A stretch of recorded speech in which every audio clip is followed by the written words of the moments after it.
Morning students. आज मैं Shri Kheteshwar English academy की यूट्यूब क्लास में क्लास 9 के स्टूडेंट्स का साइंस सब्जेक्ट के लिए स्वागत करती हूँ। बच्चों, हमने पिछली क्लास में सेल टॉपिक शुरू किया था जो काफी टाइम से चल रहा है। थोड़ा लंबा टॉपिक है बच्चों, एक एक चीज को समझाने में थोड़ा टाइम तो लग ही जाता है। अब अपन बहुत ही करीब पहुंच रहे हैं चैप्टर की समाप्ति की ओर। देखो बच्चों, हमने स्ट्रक्चर ऑफ द सेल की बात की थी, आपको अच्छे से पता है। मैंने आपको स्ट्रक्चर ऑफ सेल के बारे में सबसे पहले सेल मेम्ब्रेन के बारे में बताया। सेल मेम्ब्रेन में अपन ने पूरी डिटेल की थी। उसके बाद अपन ने साइटोप्लाज्म की बात की। साइटोप्लाज्म के अंदर ये सारे के सारे क्या होते हैं, ऑर्गेनल्स प्रेजेंट होते हैं। फिर एक हमारे पास फीचर है न्यूक्लियस। आज हम न्यूक्लियस के बारे में पढ़ेंगे। न्यूक्लियस देखो बेटा, जिस तरह अपनी बॉडी में बहुत सारे ऑर्गन सिस्टम है, जैसे 2 आंखें हैं, नाक है, मुंह है, कान है, इंटरनल ऑर्गन है, हाथ है, पैर है, इन सबको कंट्रोल करने के लिए बॉडी में एक ही सिर होता है, एक ही मस्तिष्क होता है, एक ही ब्रेन होता है। उसी तरह सेल के अंदर भी सेल को कंट्रोल करने के लिए एक ब्रेन होता है, जिसको अपन क्या बोलते हैं, न्यूक्लियस बोलते हैं। जी हाँ, आपको समझ में आ रहा है बच्चों, सेल के अंदर कौन होता है, न्यूक्लियस होता है। तो बच्चों, आज हम उसी न्यूक्लियस के बारे में बात करेंगे। तो देखो, जो न्यूक्लियस है उसकी डिस्कवरी किसने की थी, रॉबर्ट ब्राउन ने। वेरी वेरी इंपॉर्टेंट क्वेश्चन है बेटा। एक तो सेल की डिस्कवरी पूछी जाती है जो रॉबर्ट हुक ने की थी, दूसरी न्यूक्लियस की डिस्कवरी पूछी जाती है जो किसने की थी, रॉबर्ट ब्राउन ने 1831 में की थी। ठीक है बेटा, अगर ईयर आपको याद नहीं होता तो भी कोई बात नहीं, लेकिन साइंटिस्ट का नाम आपको याद होना बहुत जरूरी है। ठीक है, देखो आपको पता है हर एक सेल में न्यूक्लियस प्रेजेंट होता है। कई बार क्या होता है, हर एक सेल में एक न्यूक्लियस तो होता ही होता है, लेकिन बहुत सारी कुछ ऐसी सेल्स होती है जिसमें एक से ज्यादा भी न्यूक्लियस होते हैं। और हर एक सेल में न्यूक्लियस अनिवार्य रूप से होता है, लेकिन इसका एक एक्सेप्शन है और हमेशा साइंस में एक्सेप्शन से ही क्वेश्चन पुट किए जाते हैं। जो न्यूक्लियस होता है वो मैंने यहाँ पर नोट लगा के लिखा है, nucleus is absent if mature RBC. Mature का मतलब हो गया, मैच्योर हो गया है, परिपक्व हो गया। एक तो यंग आरबीसी होती है जो अभी अभी बनी है, उसमें नहीं, जो mature RBC and mature CV tube cells of phloem. देखो बेटा, जो प्लांट्स होते हैं उसके अंदर 2 टिश्यू होते हैं। अपन 9th क्लास में टिश्यू के बारे में बात करेंगे, लेकिन टिश्यू से पहले हमें सेल को पढ़ना बहुत जरूरी था। तो जो सेल होती है, जो प्लांट सेल होती है, उसमें फ्लोएम और जाइलम नाम के 2 टिश्यू होते हैं। फ्लोएम का काम होता है, आपने 8th में ये पढ़ा होगा, मेरे को याद आ रहा है, मैंने आपको पढ़ाया है। फ्लोएम का काम होता है, जो लीव्स होती है, जो फोटोसिंथेसिस प्रोसेस से जो फूड बनाती है, उस फूड को फ्लोएम के थ्रू रूट्स तक, प्लांट्स के अलग अलग बॉडी पार्ट तक खाने को पहुंचाया जाता है। और जाइलम का काम होता है रूट से लीव्स तक वाटर का ट्रांसपोर्टेशन करना। तो बेटा, इन ट्रांसपोर्टेशन के अंदर भी इनके अंदर अलग अलग क्या होती है बेटा, वेसल्स होती है। उन वेसल्स में एक का नाम है सीवी ट्यूब। तो जो सीवी ट्यूब होती है, जो मैच्योर होने के बाद इसमें न्यूक्लियस क्या हो जाता है, एब्सेंट हो जाता है, धीरे धीरे डिस्ट्रॉय हो जाता है। तो आपको ये ध्यान रखना है, हर एक लिविंग सेल के अंदर न्यूक्लियस होता है, लेकिन एक्सेप्शन है mature RBC, red blood carpals. ठीक है, जो आपने 8th में पढ़ी थी, जिसी के कारण से हमारा ब्लड का कलर रेड दिखता है। और आरबीसी में एक पिगमेंट होता है हीमोग्लोबिन, और वो हीमोग्लोबिन ऑक्सीजन को कैरी करने का काम करता है। तो मैच्योर आरबीसी में और सीवी ट्यूब ऑफ फ्लोएम में न्यूक्लियस एब्सेंट होता है। आई बात समझ में। सबसे पहले न्यूक्लियस की डिस्कवरी रॉबर्ट ब्राउन ने की थी। हर एक सेल में न्यूक्लियस प्रेजेंट होता है, एक्सेप्शन है सिर्फ sieve tube, mature sieve tube और मेजर आरबीसी में न्यूक्लियस एब्सेंट होता है। अब देखो बेटा, अपन बात करते हैं न्यूक्लियस की स्ट्रक्चर की। जो न्यूक्लियस होता है वो एक गोल स्फेरिकल होता है, और ये जो एनिमल सेल होता है उसमें जो न्यूक्लियस न्यूक्लियस होता है वो तो सेंटर में पाया जाता है, लेकिन जो प्लांट सेल होता है उसके अंदर जो न्यूक्लियस होता है वो पेरिफेरल होता है। पेरिफेरल का मतलब बाहर की ओर खिसक जाता है। अब ये सब खिसकता क्यों है, मैंने लास्ट क्लास में चिल्ला चिल्ला के बार बार आपको बताया था कि जो न्यूक्लियस होता है वो प्लांट सेल होती है, उसमें जो वैक्यूल होती है वो बहुत बड़ी साइज में होती है, और वैक्यूल बड़ी साइज में होने की वजह से जो न्यूक्लियस होता है ऊपर बाहर की ओर खिसक जाता है, जिससे उसकी स्थिति क्या हो जाती है, पेरिफेरल हो जाती है। समझ में आया बेटा? अब आपको ये देखना है, देखो मैंने इधर न्यूक्लियस की स्ट्रक्चर बनाई है। ये हमारी सेल मेम्ब्रेन है जिसको मैं पीएम लिख देती हूँ, प्लाज्मा मेम्ब्रेन। ये हमारा साइटोप्लाज्म है, और ये सेंटर में हमारा न्यूक्लियस है। ये न्यूक्लियस की बाहर की मेम्ब्रेन है जिसको क्या बोलेंगे हम, न्यूक्लियर मेम्ब्रेन बोलेंगे। इस न्यूक्लियर मेम्ब्रेन के अंदर बहुत ही छोटे छोटे बारीक बारीक होल होते हैं, पोर होते हैं, जिसकी वजह से न्यूक्लियस और साइटोप्लाज्म के बीच में जो मटेरियल है, जो सब्सटेंस है, उसका ट्रांसपोर्टेशन होता रहता है। समझ में आ रहा है? न्यूक्लियस और साइटोप्लाज्म के बीच में ट्रांसपोर्टेशन होने के कारण जो न्यूक्लियस की न्यूक्लियर मेम्ब्रेन है वो पोरस होती है, और ये डबल मेम्ब्रेन होती है, यानी सिंगल नहीं है, डबल बाउंडेड मेम्ब्रेन है। ठीक है बेटा? जब हम इसको न्यूक्लियस को ध्यान से देखते हैं तो न्यूक्लियस में हमें एक और स्ट्रक्चर नजर आती है जिसका नाम है न्यूक्लियोलस। यानी कि जिस तरह सेल का ब्रेन न्यूक्लियस होता है, उसी तरह न्यूक्लियस का ब्रेन कौन होता है, न्यूक्लियोलस होता है। वो साथ में मैंने यहाँ पर धागे नुमा स्ट्रक्चर बनाई है जी, वो क्या है, क्रोमैटिन नेटवर्क। यानी कि क्रोमैटिन नेटवर्क क्या होता है, इसके अंदर होता है, न्यूक्लियस के अंदर प्रेजेंट होता है, और न्यूक्लियस के अंदर एक मटेरियल भरा होता है, उस मटेरियल को हम न्यूक्लियोप्लाज्म बोलेंगे। सॉरी, क्या बोलेंगे, न्यूक्लियोप्लाज्म। तो बेटा जो हमारा न्यूक्लियस होता है उसमें थ्रेड लाइक स्ट्रक्चर नजर आती है, उसको क्रोमैटिन नेटवर्क बोलते हैं। ये क्रोमैटिन नेटवर्क जब सेल को डिवाइड होना होता है, जब सेल को अपनी संख्या को बढ़ाना होता है, तो ये क्रोमैटिन नेटवर्क कंडेंस्ड होकर, यानी इकट्ठे होकर, मोटे होकर क्रोमोसोम बनाते हैं। आपने देखा ना क्रोमोसोम, क्रोमोसोम में क्या होते हैं, एक जनरेशन क्रोमोसोम के ऊपर जीन प्रेजेंट होते हैं, और वो जीन ही एक जनरेशन से नेक्स्ट जनरेशन में ट्रांसफर होते हैं। तो ये क्रोमोसोम की क्रोमैटिन नेटवर्क की क्या होता है, क्रोमोसोम कहलाते हैं। लेकिन जब सेल नॉर्मल स्टेज में होती है तब ये क्रोमैटिन नेटवर्क की फॉर्म में रहते हैं, लेकिन जैसे ही सेल को डिवाइड होना होता है तब ये कंडेंस्ड हो गए क्रोमोसोम में बदल जाते हैं। ठीक है बच्चों, आपको समझ में आया? और न्यूक्लिक एसिड आपने नाम सुना होगा, डीएनए और आरएनए, इन दोनों को न्यूक्लिक एसिड बोलते हैं। वो किसके अंदर प्रेजेंट होते हैं, वो न्यूक्लियस के अंदर ही प्रेजेंट होते हैं। तो बेटा ये थी हमारी सेल की स्ट्रक्चर, आपको समझ में आई? हमने सेल मेम्ब्रेन को पढ़ा था। Cell membrane double bounded semi permeable की, सेल मेम्ब्रेन में सेलेक्टिव सब्सटेंस का ट्रांसपोर्टेशन होता है। फिर हमने साइटोप्लाज्म की बात की। साइटोप्लाज्म में अलग अलग टाइप के साइटोप्लाज्मिक फ्लूइड होता है, जिसमें अलग अलग टाइप के ऑर्गेनल्स प्रेजेंट है, जिसमें माइटोकॉन्ड्रिया था, जिसको पावर हाउस बोला था, लाइसोसोम थे, प्लास्टिड थे। प्लास्टिड केवल और केवल प्लांट सेल में पाए जाते हैं, और वैक्यूल थी, और क्या क्या पढ़ा, लाइसोसोम, गोल्गी बॉडी या गोल्गी एपरेटस, एंडोप्लाज्मिक रेटिकुलम, हमने बहुत सारे ऑर्गेनल्स पढ़े। और फिर हमने न्यूक्लियस की बात की। न्यूक्लियस क्या होता है, जो अपना सेल होती है उसका ब्रेन की तरह काम करता है, पूरी सेल को कंट्रोल करता है। इसकी डिस्कवरी रॉबर्ट ब्राउन ने की थी। और न्यूक्लियस ये बहुत इंपॉर्टेंट क्वेश्चन है, ये मेजर आरबीसी और मेजर सीवी ट्यूब में एब्सेंस होता है, बाकी हर सेल में प्रेजेंट होता है। एनिमल सेल में ये सेंटर में होता है, प्लांट सेल में ये पेरिफेरल होता है। और न्यूक्लियस के अंदर पाया जाने वाला फ्लूइड न्यूक्लियर प्लाज्म कहलाता है, या न्यूक्लियोप्लाज्म बोल सकते हो। न्यूक्लियस और साइटोप्लाज्म को अपने कंबाइंड रूप से प्रोटोप्लाज्म बताया था।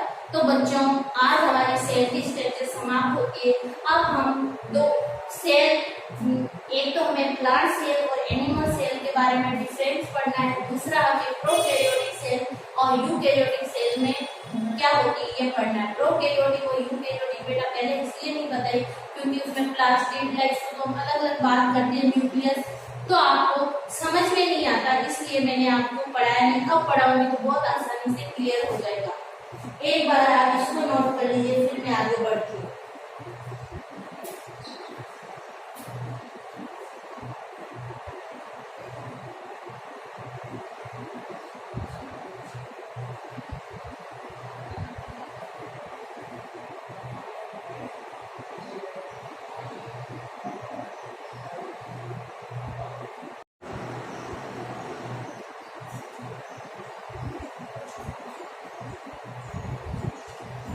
जी हाँ बच्चों, इधर देखिए हम प्रोकैरियोटिक सेल और यूकैरियोटिक सेल के बारे में बात करेंगे।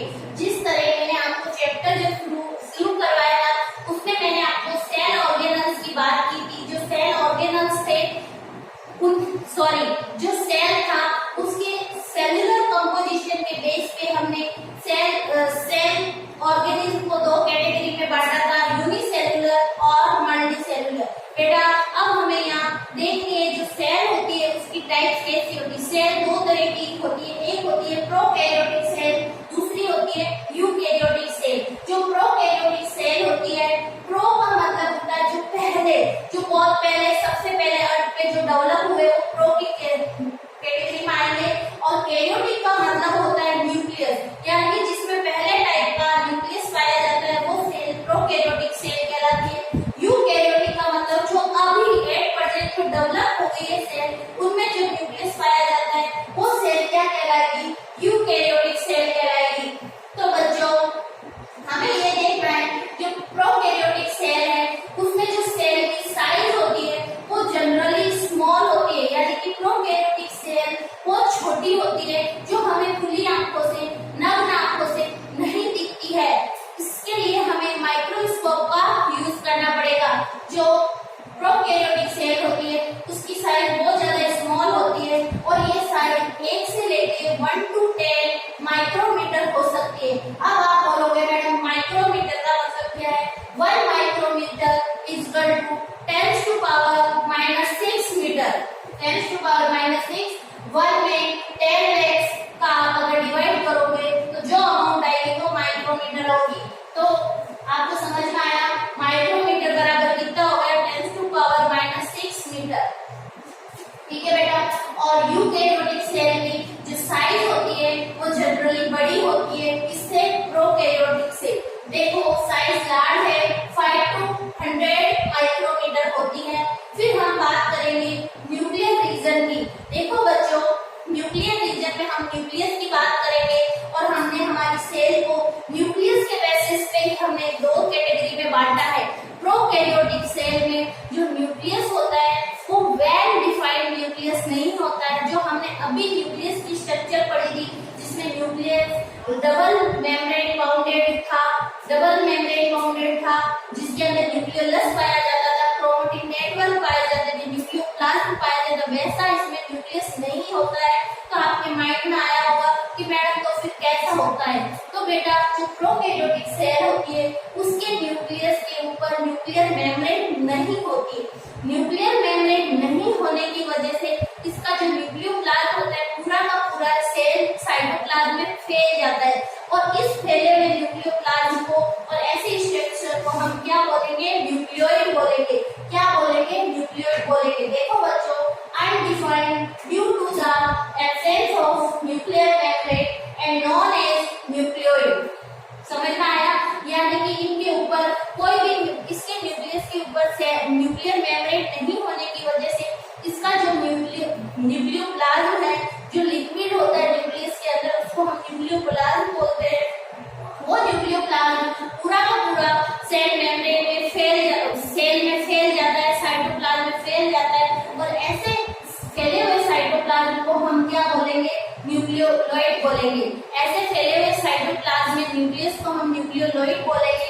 उसी तरह जो यूकैरियोटिक सेल होती है उस यूकैरियोटिक सेल में जो न्यूक्लियर रीजन है उसमें हम देखेंगे जो न्यूक्लियस होता है वो वेल डिफाइंड न्यूक्लियस होता है।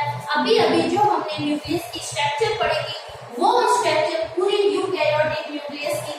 यानी कि यूकेरियोटिक सेल के जो न्यूक्लियस होते हैं उसके अंदर सेल में न्यूक्लियर मेम्ब्रेन प्रेजेंट होती है, न्यूक्लियोलस होता है, न्यूक्लियोप्लाज्म होता है और क्रोमैटिन नेटवर्क होते हैं, सब कुछ, और उसमें न्यूक्लिक एसिड, प्रोटीन सब होते हैं।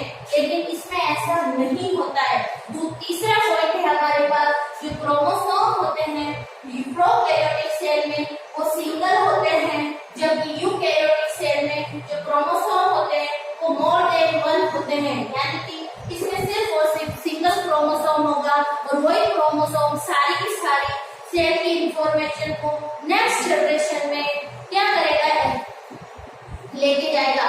जबकि यूकैरियोटिक में क्रोमोसोम एक से ज्यादा होते हैं, जिस तरह ह्यूमन बींग्स में 2n 46 क्रोमोसोम होते हैं, उसी तरह यूकैरियोटिक में देख लो अलग अलग बता रही ना, मोर देन वन, यानी कि ह्यूमन में कितने होते हैं 46, वैसे अलग अलग स्पीशीज में अलग अलग क्रोमोसोम होते हैं। तो बच्चों प्लीज आप यूकैरियोटिक और प्रोकैरियोटिक में डिफरेंस को कॉपी में नोट डाउन कीजिए, उसके बाद में आगे की कुछ और डिफरेंस है उसको मैं आपको करूंगी, पहले आप इसको नोट डाउन कीजिए, ठीक है बच्चों।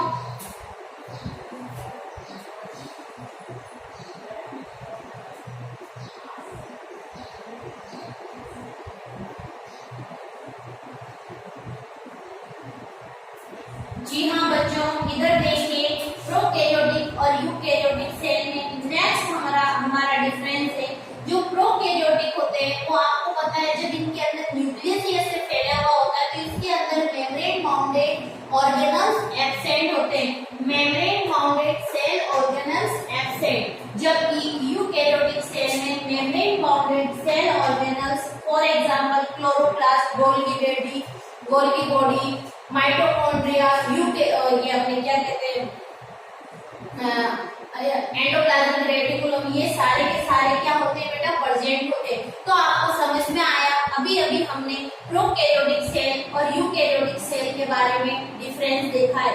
जो प्रोकैरियोटिक सेल होती है जनरली साइज में बहुत छोटी होती है, इनकी साइज 1 to लेके 10 माइक्रोमीटर होती है, जबकि जो यूकैरियोटिक सेल होती है उसकी जनरली जो साइज होती है वो बड़ी होती है, जो हमने कितनी बताई थी, 5 to या 10 to 100 माइक्रोमीटर बताई है, यानी कि इतने इसके मध्य हो सकती है। नेक्स्ट है बेटा, जो प्रोकैरियोटिक सेल होती है उसमें जो न्यूक्लियर रीजन होता है, जो न्यूक्लियस होता है वो वेल डिफाइंड नहीं होता है। जो न्यूक्लियस होता है उसके ऊपर न्यूक्लियर मेम्ब्रेन की एब्सेंस की वजह से न्यूक्लियोप्लाज्म पूरा का पूरा सेल में फैल जाता है, और इस फैले हुए न्यूक्लियस को हमने नाम दिया न्यूक्लियोइड, यानी कि प्रोकैरियोटिक के अंदर न्यूक्लियोइड पाया जाता है, जबकि यूकैरियोटिक में न्यूक्लियस पाया जाता है और इसका न्यूक्लियस वेल डिफाइंड होता है। न्यूक्लियस के अंदर न्यूक्लियोप्लाज्म होता है, सेल मेम्ब्रेन होती है, न्यूक्लियर मेम्ब्रेन होती है, क्रोमैटिन नेटवर्क होता है, न्यूक्लियोलस होते हैं। जी हाँ, फिर हमने बात की थी जो प्रोकैरियोटिक सेल होती है उसके अंदर क्या नहीं होता है, क्रोमोसोम होते हैं, वो सिंगल क्रोमोसोम होता है, जबकि यूकैरियोटिक सेल में जो क्रोमोसोम होते हैं वो एक से ज्यादा होते हैं। थर्ड पॉइंट है हमारा, जो प्रोकैरियोटिक सेल होती है उसमें हमारा जो न्यूक्लियस होते हैं वो कैसे, जो प्रोकैरियोटिक सेल है उसमें membrane bounded cell organelles absent होते हैं, जबकि यूकैरियोटिक में सेल बाउंडेड ऑर्गेनल्स प्रेजेंट होते हैं। ठीक है बच्चों, प्रोकैरियोटिक और यूकैरियोटिक में आपको डिफरेंस समझ में आ गया। अब हम आगे प्लांट सेल और एनिमल सेल के बारे में पढ़ेंगे। ठीक है, difference between plant cell and animal cell. देखो बच्चों, बुक नहीं है तो प्लीज आप बुक लेके आ जाइए, क्योंकि मार्केट में बुक अवेलेबल है। हम बात करेंगे किसकी, प्लांट सेल और एनिमल सेल की। तो बच्चों इधर देखिए, हम सबसे पहले इधर लिखेंगे प्लांट सेल। प्लांट सेल ये बहुत ही इंपॉर्टेंट क्वेश्चन है कि पूछा जाता है प्लांट सेल और एनिमल सेल में क्या डिफरेंस है। हमें पता तो होना चाहिए प्लांट सेल क्या होती है और एनिमल सेल क्या होती है। Animal sales. ठीक है बच्चों, हमें इनके मध्य डिफरेंस को देखना है तो आप मुझे बताइए, क्या प्लांट और एनिमल में कुछ डिफरेंस है? क्या जो प्लांट सेल होती है वो क्या एनिमल से बड़ी होती है या छोटी होती है? जनरली क्या होती है? Plant cell are large in size. Plant cell large in size. ठीक है बच्चों, जो प्लांट सेल होती है वो कैसी होती है? प्लांट सेल्स, यहाँ आर लगा दीजिए, plant cells are large in size. ठीक है, animal cells are smaller in size. ये कैसी होती है? Animal sales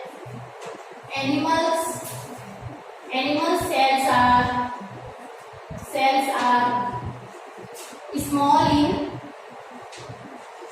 small in size.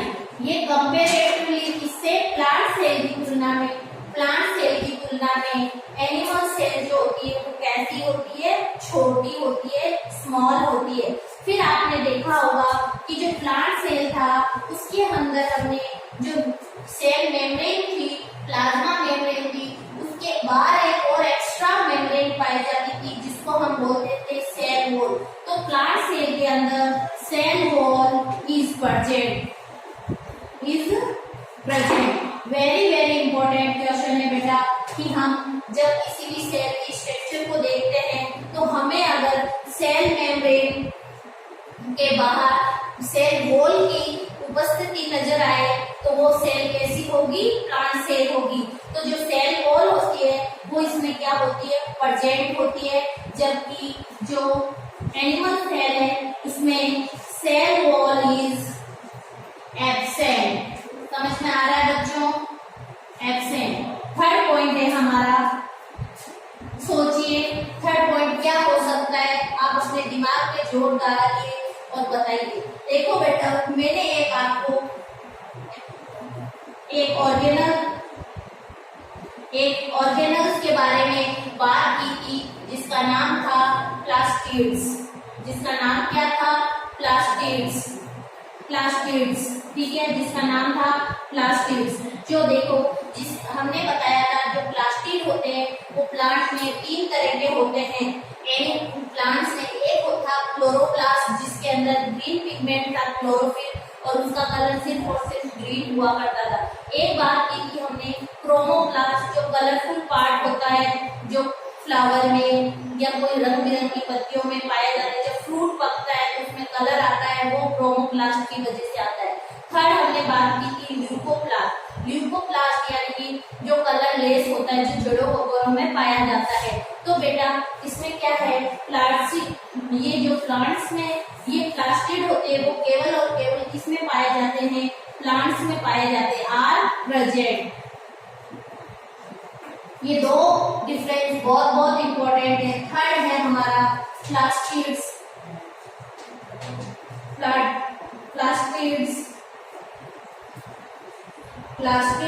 Are absent. क्या है? एब्सेंट, यानी कि एनिमल सेल में जो प्लास्टिड्स होते हैं वो क्या होते हैं? एब्सेंट होते हैं। नेक्स्ट है सेंट्रोसोम इज एब्सेंट। बेटा एक और ऑर्गेनल्स था जिसका नाम है सेंट्रोसोम, जो मैंने आपको पढ़ाया नहीं क्योंकि आपके सिलेबस में था नहीं।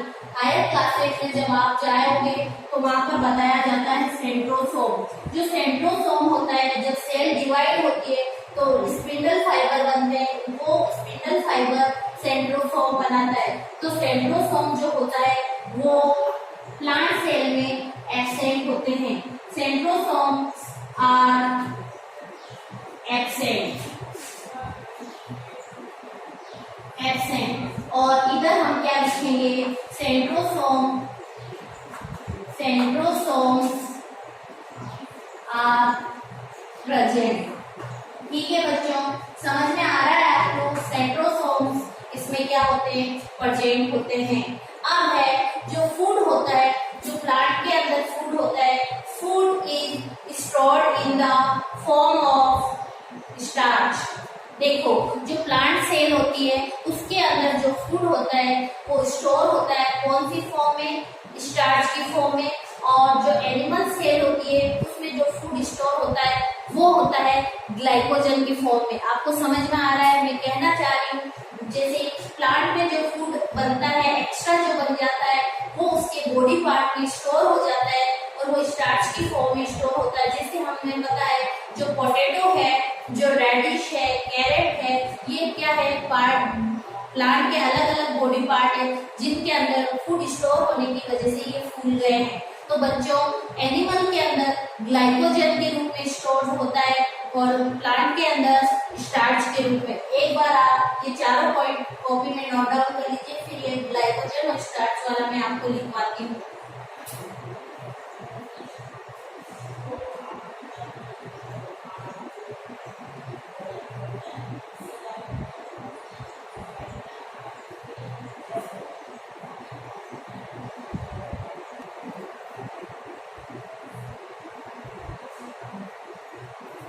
जी हाँ बच्चों, इधर देखिए अपन ने चार डिफरेंस अभी किए। नेक्स्ट डिफरेंस है कि permanent large vacuoles are present. बेटा मैंने आपको वेक्यूल्स ऑर्गेनल्स पढ़ाया था, मैंने बताया कि जो प्लांट सेल होती है उसमें जो वेक्यूल होती है वो बहुत बड़ी होती है और उस बड़ी होने की वजह से, उस वेक्यूल के बड़े होने की वजह से जो हमारा न्यूक्लियस होता है प्लांट सेल में वो पेरिफेरल हो जाता है, यानी कि परिधि की ओर आ जाता है।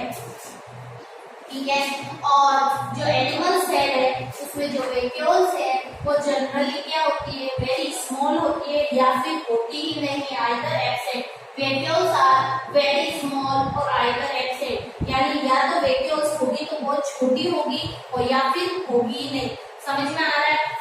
सिक्स्थ हमारा डिफरेंस है, in plant cell food is stored in the form of starch. Very very important question है बेटा, ये अक्सर पूछा जाता है कि जो प्लांट सेल होती है उसमें जो फूड होता है वो स्टोर किस फॉर्म में होता है, वो स्टार्च की फॉर्म में स्टोर होता है। जैसे हमें पता है जो आलू वगैरह है, गाजर है, इनके अंदर हम बोलते हैं स्टार्च की अमाउंट बहुत ज्यादा है क्योंकि फूड किसके रूप में स्टोर हो रहा है, स्टार्च के रूप में। इसी तरह जो एनिमल्स होते हैं, in animal cell food is stored in the form of glycogen. Very very important है, जो एनिमल्स होते हैं उनकी बॉडी में क्या होता है बेटा, जो फूड होता है, जो ग्लूकोज होता है वो ग्लाइकोजन की फॉर्म में क्या हो जाता है, स्टोर हो जाता है। तो बच्चों आपका ये सेल टॉपिक आज समाप्त होता है। जी हाँ बेटा, आपका जो बायोलॉजी का फर्स्ट चैप्टर है सेल वो समाप्त हो गया है। हमने इस सेल में सबसे पहले सेल की डेफिनेशन को पढ़ा, फिर उसकी डिस्कवरी को देखा, फिर हमने स्मॉलेस्ट, लार्जेस्ट और लॉन्गेस्ट सेल के बारे में बात की, फिर हमने सेलुलर कंपोजिशन के बेसिस पे ऑर्गेनिज्म को बांटा, यूनिसेलुलर और मल्टीसेलुलर। फिर हमने बात की सेल की स्ट्रक्चर की। जब हमने सेल की स्ट्रक्चर की बात की तो उसमें हमें तीन मेनली फीचर नजर आए थे। पहला था सेल मेम्ब्रेन, दूसरा था साइटोप्लाज्म और तीसरा था न्यूक्लियस। सेल मेम्ब्रेन सबसे बाहर की आउटर मोस्ट कवरिंग होती है और ये सेलेक्टिव परमेबल होती है। ये सब्सटेंस को सेल के अंदर आना है या जाना है ये कौन तय करती है, सेल मेम्ब्रेन करती है। ये इसको एक शेप देती है सेल को। बाहर से आने वाले फॉरेन सब्सटेंस से, माइक्रोब से प्रोटेक्शन का काम करती है। ये सारी हमने सेल मेम्ब्रेन के बारे में बात की। फिर हमने कुछ सॉल्यूशन के बारे में बात की थी क्योंकि आपकी बुक में दे रखे हैं बच्चों आइसोटोनिक, हाइपोटोनिक और हाइपरटोनिक सॉल्यूशन की बात की थी, जो मैंने आपको बहुत अच्छे से बता दिया था। वाटर के अमाउंट के आधार पे हमने इनकी डेफिनेशन दी थी। ठीक है, फिर हमने डिफ्यूजन और ऑस्मोसिस की बात की थी। डिफ्यूजन में कोई बीच में मेम्ब्रेन नहीं होती है, जो मॉलिक्यूल्स के सब्सटेंस है वो अपनी higher concentration to lower concentration की ओर मूव होते हैं। ऑस्मोसिस में बीच में सेमी परमेबल मेम्ब्रेन होती है और उसमें वाटर या सॉल्वेंट के मॉलिक्यूल्स अपनी higher concentration to lower concentration की ओर मूव होते हैं। फिर हमने साइटोप्लाज्म की बात की थी। साइटोप्लाज्म सेल मेम्ब्रेन और न्यूक्लियस के बीच में पाया जाने वाला सब्सटेंस होता है जिसमें अलग अलग टाइप के ऑर्गेनल्स होते हैं। फिर हमने 1 बाय 1 सारे ऑर्गेनल्स की बात की। हमने माइटोकॉन्ड्रिया पढ़ा, हमने गोल्गी बॉडी पढ़ा, हमने लाइसोसोम पढ़ा, ईआर पढ़ा, प्लास्टिक पढ़े और वेक्यूल पढ़ी। ठीक है बेटा, फिर हमने न्यूक्लियस की बात की थी, न्यूक्लियस की स्ट्रक्चर के बारे में देखा था। फिर हमने प्रोकैरियोटिक और यूकैरियोटिक सेल के बारे में पूरा डिफरेंस देखा था कि प्रोकैरियोटिक सेल कैसी होती है और यूकैरियोटिक सेल कैसी होती है। उसके बाद हमने प्लांट सेल और एनिमल सेल में डिफरेंस किया था। प्लांट सेल जनरली साइज में बड़ी होती है एनिमल सेल से। प्लांट सेल में सेल वॉल पाई जाती है, एनिमल सेल में सेल वॉल एब्सेंट होती है। प्लांट सेल में प्लास्टिड पाया जाता है, एनिमल सेल में प्लास्टिड नहीं होता है। प्लांट सेल के अंदर हमने बात की थी ये जो सेंट्रोसोम होता है वो एब्सेंट होता है, जबकि एनिमल सेल में सेंट्रोसोम प्रेजेंट होता है। फिर हमने बात की जो प्लांट सेल है उसमें जो फूड स्टोर होता है वो स्टार्च की फॉर्म में होता है, और एनिमल सेल में जो फूड होता है वो ग्लाइकोजन की फॉर्म में स्टोर होता है। बेटा एक यहाँ पर मैं आपको चीज समझा देती हूँ, जो हमारी बॉडी है उसमें एक पेनक्रियास नामक क्या ऑर्गन होता है। वो पेनक्रियास से कुछ हार्मोन सीक्रेट होते हैं, एक होता है इंसुलिन, दूसरा होता है ग्लूकागोन। देखो बेटा, जो इंसुलिन होता है वो ग्लूकोज को ग्लाइकोजन में बदलता है, और जो ग्लूकागोन होता है वो ग्लाइकोजन को वापस ग्लूकोज में बदलता है। अगर बॉडी में इंसुलिन की कमी हो जाती है तो हमारा ग्लूकोज ग्लाइकोजन में कन्वर्ट नहीं हो पाता है, और वो यूरिन के साथ हमारी बॉडी से रिमूव होने लगता है, और इसी को हम क्या बोलते हैं, शुगर या डायबिटीज मेलाइटिस डिजीज का नाम देते हैं। तो बच्चों, मैं उम्मीद करती हूँ कि आपको सेल टॉपिक बहुत अच्छे से क्लियर हुआ होगा। नेक्स्ट क्लास में हम इसके क्वेश्चन के बारे में बात करेंगे और डिटेल में पढ़ेंगे। बच्चों, आप इसके क्वेश्चन को फाइंड आउट करना। Thank you class, thank you students.